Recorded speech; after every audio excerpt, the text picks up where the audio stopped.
on tombe malade, mais on reste debout.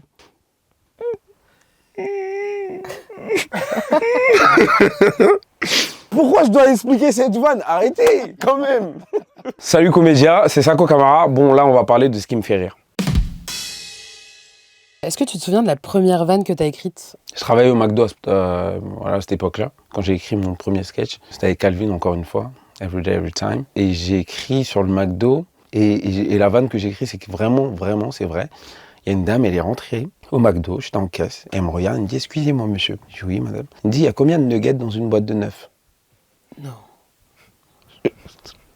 Je dis « Madame, il y en a 16 ». Non, mais au moins, il y en a... Je sais pas, il faut que j'improvise. Et vraiment, je l'ai vraiment vécu. Comment t'écris une vanne? C'est un peu de tout.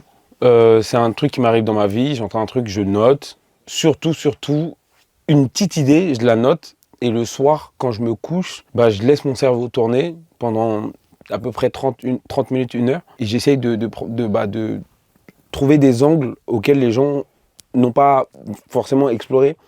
Et là, j'essaye d'être marrant à travers peut-être ce point-là, ce sujet-là ou même ce mot-là. C'est quoi ton sujet de prédilection? Parce que je vis en ce moment la vie de famille. Je me suis vite marié et j'ai vite eu un enfant.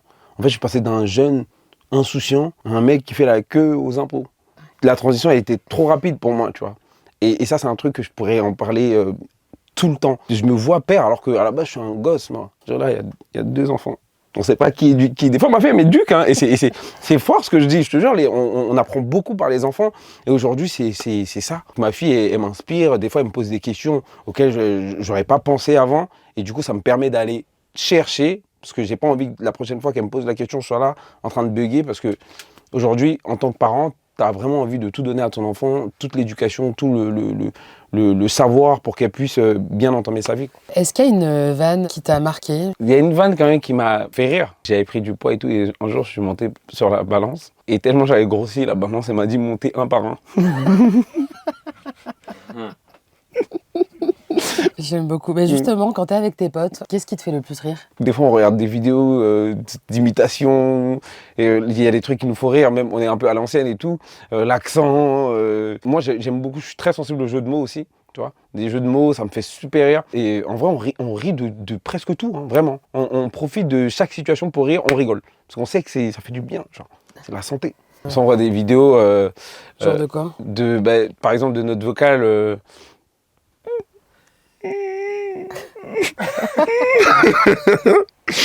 Tout de suite, quand je pense à notre vocal, vous savez, je suis d'origine ivoirienne et il y a un monsieur qui s'appelle Franck Bader et il envoie en fait des NV. Je pense qu'aujourd'hui, c'est fait exprès. Il raconte des histoires parce qu'il sait que ça fait rire. Où il y a une note vocale où il envoie à son pote et il lui dit je vais faire avec l'accent, comme ça, vous allez mieux comprendre. Il dit mais petit, moi, il t'a dit de la fille là, elle a qu'à venir chez moi. Est-ce que je t'ai dit plus que le fait qu'elle vienne elle toute seule? Il lui dit non. Il dit mais pourquoi elle est venue chez moi avec un glaçon? Et quand elle arrive, j'ai dit mais tu fais quoi avec le glaçon? Elle dit mais c'est pour mettre dans tes fesses. J'ai dit mais attends, comment ça?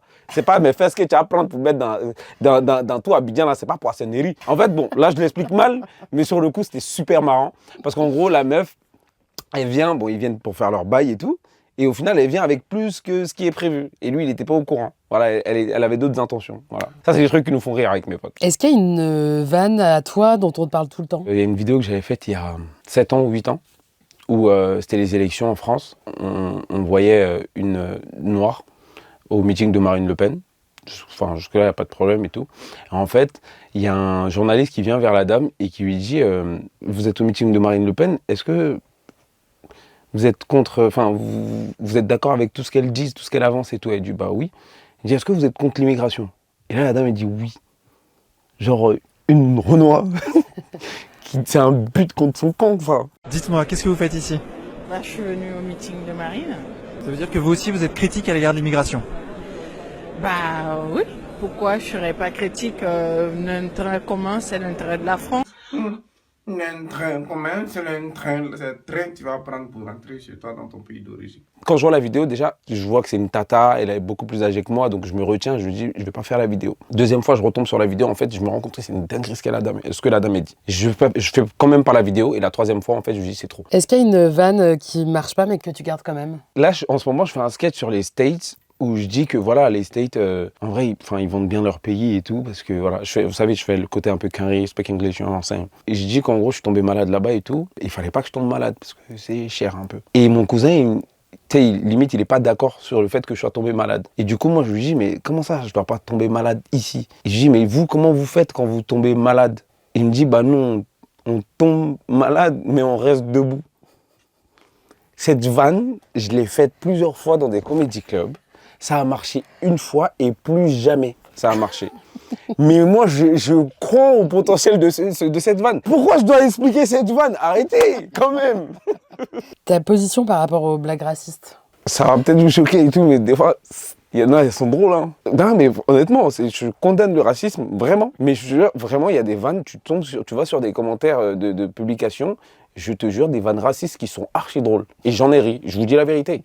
J'en ai ri, mais c'est pas bien. Ben, tu parlais de l'accent, toi tu fais des accents. Ouais. Genre toi, ça te fait rire de faire des accents? Bah ouais, moi déjà, il faut savoir que je suis né en Côte d'Ivoire. Donc à la base, je parle pas comme ça.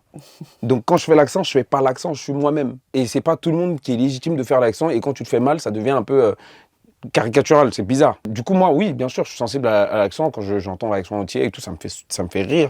L'accent ivoirien, l'accent camerounais, l'accent sénégalais, tout ça, ça me fait rire. Et c'est pour ça que, même dans mon spectacle, je me permets de le faire. Bon, déjà, je me sens légitime. On a un peu perdu ce truc-là à l'ancienne où les gens interprétaient des persos. Je sais pas, moi, il y a des comédiens qui étaient super forts dans les interprétations. Et il le faisait tellement bien que tu te dis, waouh, c'est stylé, c'est marrant, tu vois. Donc oui, moi, je suis un peu sensible à ça. Faut pas que... C'est là où ça vexe un peu la communauté, ça devient moqueur. Je me rappelle, j'ai vu le spectacle d'Ahmed Silla où il parlait de l'accent et il disait, en fait, bah, si j'imite ma mère et que je fais pas l'accent, c'est comme si j'avais honte de ce qu'elle est. Alors que non, en fait, c'est comme ça. Voilà. C'est quoi l'impro dont t'es le plus fier? Sorry, mais il y en a tellement. Bah oui. Je me rappelle, j'avais un monsieur qui était venu au spectacle et tout, et je lui posais la question, est-ce que tu es déjà allé aux États-Unis et tout. Je lui dis, comment tu t'appelles? Il me dit, Stéphane Kwame. Non, vraiment, à l'état civil, quoi, le mec. Et tu comprendras pourquoi je dis ça. Donc il me dit, Stéphane, quoi. Je dis, Stéphane, est-ce que tu es déjà allé aux États-Unis? Il me dit, ouais, Maryland, Washington, New York, Baltimore. Je dis, ok. Et c'était quand la première fois? Et il me dit, l'année dernière. Je dis, comment ça? Je dis, donc, de l'année dernière à là, t'as fait tout ça? Il me dit, ouais. Je dis, t'es pas en train de mentir, là? Il me dit, non, mais j'ai rajouté les escales. Et ça me fait rire. Et après, je dis, d'accord, ok. En fait, toi, t'es tellement passé à la douane, c'est pour ça que quand on te pose la question, tu dis, Stéphane, quoi, mais t'es trop passé à la douane, en fait. Ton impro la plus gênante ou la plus improbable, genre... Je joue à Porte de la Villette dans un comedy club et je monte sur scène et je parle un peu avec 2-3 personnes et à un moment, je tombe sur une dame et tout. Et je lui dis, ouais, madame, vous faites quoi dans la vie? Mais avec toute ma bienveillance et tout. Elle me dit, qu'est-ce que ça peut vous foutre? Pourquoi vous me posez pas la question de ma passion, par exemple? Je trouve que c'est quand même assez abusé de définir les gens par rapport à ce qu'ils font et pas par rapport à ce qu'ils aiment. Elle m'a cassé les couilles. Mais en même temps, j'ai compris le fond de ce qu'elle voulait dire. Oui. Vraiment. Mais c'était un peu gênant et j'ai dû rattraper le coup. Ah oui, mais effectivement, la passion, madame. Ouais. m'a saoulé. Est-ce qu'il y a une vanne que t'aurais adoré faire? Oui. Abby, 2 fois. Et je venais d'avoir ma fille et tout. Elle fait une vanne sur sa nièce. En mode, les enfants, ils sont trop... les bébés, ils sont trop marrants et tout. Surtout quand ils viennent faire caca. Ils se cachent et à un moment, t'entends juste... Et cette vanne, je l'ai trouvée super drôle. Je la vends mal parce que c'est pas ma vanne. Mais je me suis dit, mais bien sûr, en fait. Je vis ça tous les jours et j'aurais kiffé avoir cette vanne. Voilà. Est-ce qu'il y a un humoriste que t'aimerais revoir sur scène? Ouais, bah j'aimerais bien le voir, Kevin. Ouais, Kevin Hart. J'ai dit Kevin, on dirait c'est mon gars. Ouais, Kevin, ouais. See you tomorrow, bro. mais ouais, Kevin Hart, ouais. Je l'ai jamais vu en vrai. Mais s'il vient à Paris, je pense que j'irai le voir, ouais.